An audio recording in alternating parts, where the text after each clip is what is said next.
The next speaker is a banker, Sharia advisor, and auditor who has practiced and taught Islamic finance, Sharia, and banking for over 10 years. He has actively participated in the process of amending Uganda's legal framework to accommodate Islamic finance and has worked with government bodies, NGOs, and private sector to develop Islamic financial system in Uganda. He is a manager Islamic investment at Microfinance Support Center Limited. He is a trainer of Islamic Banking and Finance Institute Malaysia and a lecturer of Islamic Finance and Islamic University in Uganda. He holds a PhD in Islamic Banking and Finance from Malaysia, an MBA, Islamic Banking and Finance specialization from Malaysia, a bachelor's degree in Sharia from Saudi Arabia, and a bachelor's degree in Business Administration Accounting specialization from Uganda.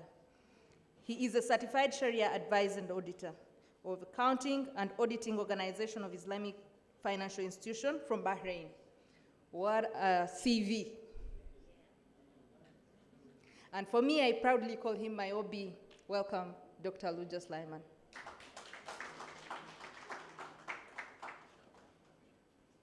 This is very good.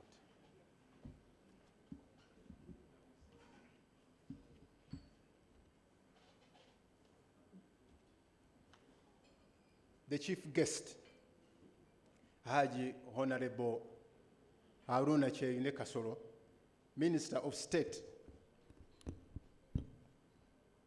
for Finance, Planning and Economic Development, in charge of microfinance.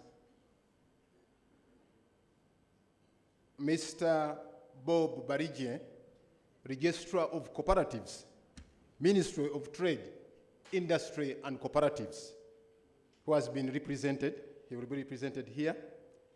The honorable members of Parliament, Dr. Ishaq Idriso, Manager, Islamic Development Bank, Regional Hub of Uganda, that is Islamic Development Bank.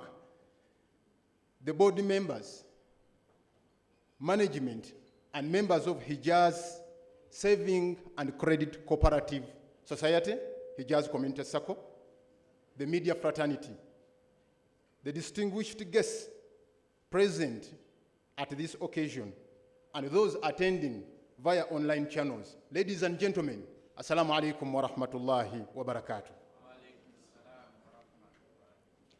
I have the pleasure to give the keynote speak at this launch of Hijaz Community Circle. First of all, I take this opportunity to thank the government of Uganda under the leadership of President Yoweri Kaguta Museveni, who assented on the laws that have introduced Islamic finance in Uganda. Ladies and gentlemen, these laws are many. They are including the Financial Institutions Act 2016, Amendment Act 2016, the Tier 4 Microfinance Institutions and Money Lenders Act 2016, the Insurance Act 2017. We have also a couple of regulations which have been gazetted by the Ministry of Finance, like the Financial Institutions Islamic Banking Regulations 2018 and a number of others. Ladies and gentlemen, I also take this opportunity to thank the Ministry of Finance for leading the process of amending the existing legal framework to accommodate Islamic finance in Uganda and gazetting the relevant regulations that guide Islamic finance operations in Uganda. Ladies and gentlemen, Islamic finance is operational in Uganda. At least. In a special way, I have the pleasure to thank Honorable Haj Cheyune Haruna Kasoro, the Minister of State for Finance, Planning and Economic Development in charge of microfinance, for your commitment to operationalize Islamic finance through the Microfinance Support Center, which is a government-owned agency that enhances household incomes and improves livelihoods. Personally, I thank the minister. He employed me, or he employs me, that is the Microfinance Support Center, where I work as manager Islamic investments. I thank the entire Muslim community in Uganda who are observing the 5 pillars of Islam since 1844. Islam has been in Uganda for approximately 180 years. But these Muslims are observing these 5 pillars of Islam for the last 180 years. However, it is unfortunate that majority of Ugandan Muslims have not been able to fulfill all the 5 pillars of Islam. They are missing, most of them, they cannot afford to fulfill the 5th, and that is the last pillar of Islam. For this matter, the launching of Hijaz Community Circle today is indeed timely, when its vision is to make Hajj affordable to every Muslim in Uganda. Ladies and gentlemen, making Hajj affordable to the 6.5 million Muslims, as the chairman has said here, in Uganda, automatically means joining the ongoing government efforts of fighting extreme poverty. Therefore, the coming on board of Hijaz Community Circle, the fully-fledged Islamic financial institution, shall make more Muslims bankable, especially those who have been financially excluded due to the absence of Sharia-compliant financial products in Uganda. I am personally optimistic that the introduction of more Sharia-compliant financial products shall complement the ongoing government's significant progress in the fight against extreme poverty. Ladies and gentlemen, the fight against poverty should be taken serious by Ugandans. You know, we are joking too much. We have a lot of jokes, especially on social media. But ladies and gentlemen, the phenomenon of poverty is global. And I have to mention here today that really poverty is real. Just as we have a slogan that COVID is real, today we have it. COVID is real. COVID is real. Please, today onwards, Hijaz is launching another slogan. Poverty in Uganda is real, and that's why most of the Muslims cannot perform the 5th pillar of Islam. Ladies and gentlemen, according to the World Bank, to show you that poverty is real, according to the World Bank says that for the first time in 20 years, extreme global poverty is expected to rise due to the disruption caused by the COVID-19 pandemic. Therefore, World Bank goes ahead to say that it is estimated, they estimated COVID-19 pandemic to push as many as 150 million people into extreme poverty by the end of the year 2021. They expected that when they estimated, they thought that it would end in 2021. So poverty is real. Ladies and gentlemen, the World Vision also establishes that short-term solutions do not eradicate poverty. We need to have strategies led by government. We need to have strategies led by private interventions like Hijaz Community Circle. Ladies and gentlemen, what is Hajj? That is being talked about today, the pilgrimage to Mecca. Since the time of Prophet Muhammad sallallahu alaihi wasallam, since the time of Prophet Ibrahim alayhi salatu wasalam, before I come to Prophet Muhammad, Mecca has been the holiest city in the world. It was Prophet Ibrahim alayhi salatu wasalam who built the Holy Kaaba, and when he called people to go for Hajj, Allah made the visit of Mecca a pillar of Islam. Allah said in the Quran al-Karim, بعد أعوذ بالله من الشيطان الرجيم ولله على الناس حج البيت من استطاع إليه سبيلا ومن كفر فإن الله غني عن العالمين. Ladies and gentlemen, presently the world has more than 2 billion Muslims. And these Muslims are facing towards the direction of Kaaba. This is to show you the position of Kaaba and the position of Mecca in Islam. Ladies and gentlemen, on average, every year, 3 million Muslims visit Mecca for the major pilgrimage, that is what we call Hajj. And 19 million Muslims visit Mecca throughout the year, every year, for the purpose of Umrah, that is the minor pilgrimage to Mecca.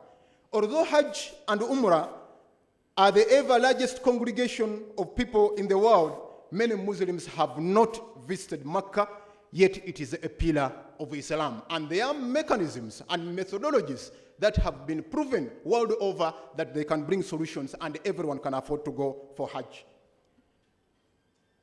Ladies and gentlemen, every Muslim has an obligation, and it is Allah's debt that you fulfill Hajj. You go and visit Mecca before you can die, at least once in your lifetime. I wish to confirm to you today that the financial capability being talked about in the verse I recited, لِمَنِ اسْتَطَاعَ إِلَيْهِ سَبِيلًا, that financial capability does not mean one being rich, but rather the capability to plan for this whole journey, even if it takes the whole of your life pursuing this journey to Mecca. With this interpretation, ladies and gentlemen, even a poor person, like the chairman said, a poor person from the market down there, downtown, can afford to go for Hajj as long as he or she can have an early and extended good planning.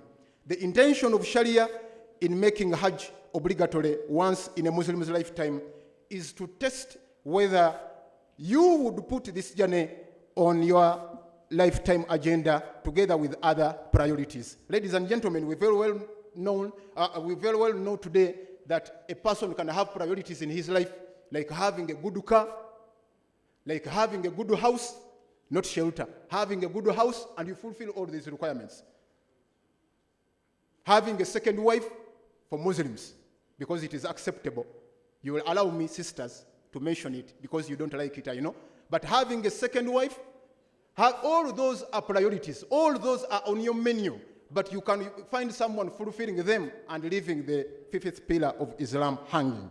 The intention of Sharia, I've said, ladies and gentlemen, the rest of the world, allow me to say that the rest of the world, such as Indonesia, Maldives, Nigeria, Ghana, we have our country manager here, etc., have adopted the Malaysian Hajj Fund management model and have therefore shifted away from planning to raise the numbers, from planning to raise the pilgrim numbers to rather planning to manage the pilgrims' numbers. Ladies and gentlemen, those countries, they are doing it the Malaysian way.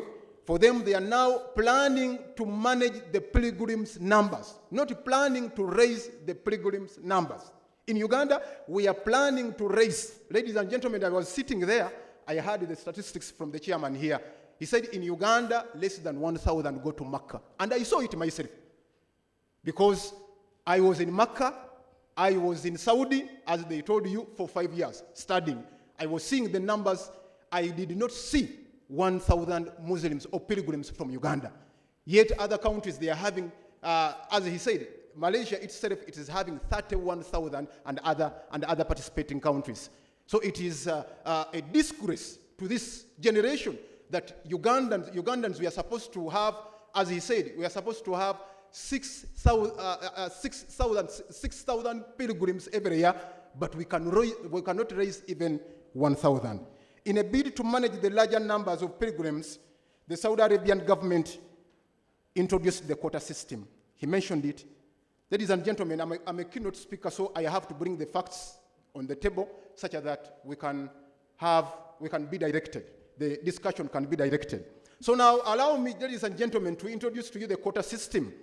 Saudi Arabia, in a way of managing the pilgrims' numbers, not raising the numbers, but managing the too much numbers which are in Saudi, it introduced the quota system. Ladies and gentlemen, in 2018, the New York Times, you can quote, New York Times estimated that at the average of 3 million pilgrims a year, because Saudi Arabia accommodates 3 million today, it would take 581 years for all Muslims in the entire world to perform pilgrimage. You know, New York Times, they are talking facts.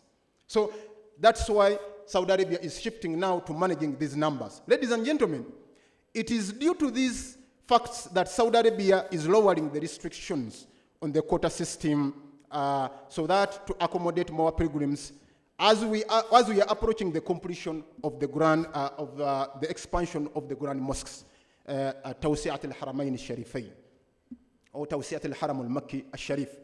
In line with the Saudi Arabian vision, ladies and gentlemen, 2030, it has a vision. Oxford Business Group reported that Saudi Arabia has set a target of receiving 6.7 million Muslims in Hajj and 30 million Muslims in Umrah by the year 2030. Ladies and gentlemen, we're just like 8 years away from 2030. So we need serious strategies. We need serious planning. We need serious planning from the government and also from you, the private sector. Ladies and gentlemen, whereas in other countries of the world, the quota is too small, Uganda has never managed to fill its quota. And thus, Uganda's quota has been reduced to one pilgrim. Can you imagine? Ugandan pilgrims, listen to this quota. In Uganda, our quota is one pilgrim for every 5,000 Muslims in Uganda. Whereas the rest of the world, their quota is one pilgrim for every 1,000 Muslims. Ladies and gentlemen, there is no time to put the figures here, but just take that you are counting. I don't think we are 1,000 here, but you count one until like this number times 3, pick one to go to Makkah. That is for other countries, for the rest of the world. But for Uganda, we need like this number times maybe 20 times. Ladies and gentlemen, what went wrong in Uganda? This is the question we have to answer today. And now, in this launch of Hijaz Community Circle, Hijaz Community Saving and Credit Cooperative, what went wrong in Uganda that went right in other parts in other parts of the world? Malaysia is taking 31,000. In Uganda, even 1,000, we cannot raise it. Ladies and gentlemen, let me hope the answer to this question is the launching of Hijaz Community Circle, if indeed the Muslim community in Uganda wishes to solve the current crisis in Uganda's Hajj management. Now, I'll skip the part, I think, about Tabung Hajj. They talked about Tabung Hajj and the exciting figures they have, because we have benchmarked this. I was listening to the story from the chairman because I lived that story. I did not read in the newspapers. I did not watch on TV. I did not read in the books, but I was in Malaysia for more than 4 years. I was in Malaysia for more than 4 years, and I witnessed it, that in Malaysia, the cost of Hajj is too low as he said, 2,400. Given the long distance they travel from Malaysia, it takes like 10 hours to reach Saudi Arabia. And the short distance they take from where they sleep in Makkah, I was seeing them, from where they sleep, from their hotels, they sleep in Makkah going to Kaaba. Compared to the price we pay in Uganda, that is, he said the statistics was 5,000 USD. Compared to the short distance from Uganda to Saudi Arabia, if you're serious, it can take like 3 hours to reach, or like 2.5 hours to reach Saudi Arabia. And the longer distance, in fact, not longer, I should say, ladies and gentlemen, the miserable distances we walk from where we sleep to go and see Kaaba. For Malaysians, they take 600, the distance is just 600 meters. Can you imagine? Not a kilometer, 600 meters from the hotel or from the bed to Kaaba. Compared to the miserable distances, I will not tell you how much is the distance, how many kilometers we walk when we are in Mecca to go and see the Kaaba, to rotate. And this one hinders people from making their ibadah, ladies and gentlemen. I know we have the Federation of Hajj, they are here, and many mutawaf, they are taking people to Mecca, this is their business, but we need a serious solution today, not later than today. Ladies and gentlemen, the delay, ladies and gentlemen, I wish to confirm to you that Hijaz Community Circle has taken the right direction, especially that it has been licensed by the government of Uganda, so it is joining the battle to fight the extreme poverty, as I mentioned. Unlike commercial banks, whose motive is profit maximization, the cooperatives are for socio-economic well-being of members.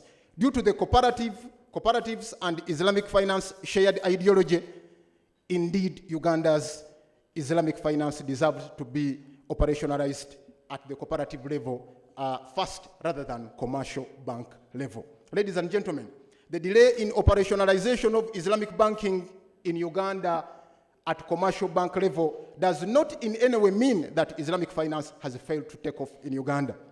You can see that Islamic cooperatives such as Hijaz Community Circle are successfully operating in Uganda, and this is actually where most of the Muslim minority countries like UK started from. Ladies and gentlemen, for over 30 years, Muslim communities, especially in Muslim minority countries like Uganda, have set up Islamic cooperatives. Because you're mentioning to us, the management and the board, they said they are purely Islamic, they are fully fledged Islamic. So they started, most of the countries started from here, countries like UK. In fact, I'm proud to mention that in UK itself, over 22 fully fledged Islamic cooperatives started before they started the first Islamic bank in London.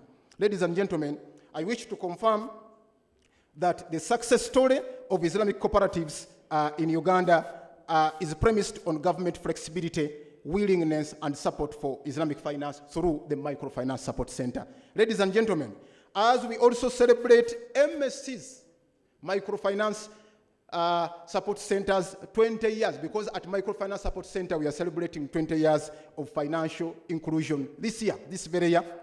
I wish to note that the Microfinance Support Center pioneered the implementation of Islamic finance and Islamic microfinance, particularly in the year 2017 in Uganda. Indeed, Islamic finance is an avenue that expanded microfunding choices for our existing and new clients. However, being a newly introduced mode of financing in Uganda, there have been a lot of misconception and a general lack of understanding of what Islamic finance is all about. But the establishment of a specialized unit, that is the unit I'm heading, the Islamic Investment Unit at Microfinance Support Center, there is no doubt that Microfinance Support Center shall emerge as a leader and center of reference for Islamic finance matters in Uganda. In conclusion, Honorable Minister, all distinguished guests, ladies and gentlemen, it is no doubt that this is the right time for Uganda to adopt the global trends that have helped other countries to socially and economically transform their communities. The government of Uganda has taken a good strategy to champion the operationalization of Islamic finance itself through the Microfinance Support Center, which has benefited both the Muslims and non-Muslims alike. Lastly, on behalf of the Islamic Investment Unit at Microfinance Support Center and the Microfinance Support Center at large, I wish to assure Hijaz Community Saving and Credit Cooperative Society our readiness to collaborate with you, especially in capacity building and channeling affordable financing, that is Sharia compliant financing, to the active poor, especially to the special groups which we have at Microfinance Support Center, groups like the women, youth, and the people with disabilities. For God and my country, Assalamu alaikum wa rahmatullahi wa barakatuh.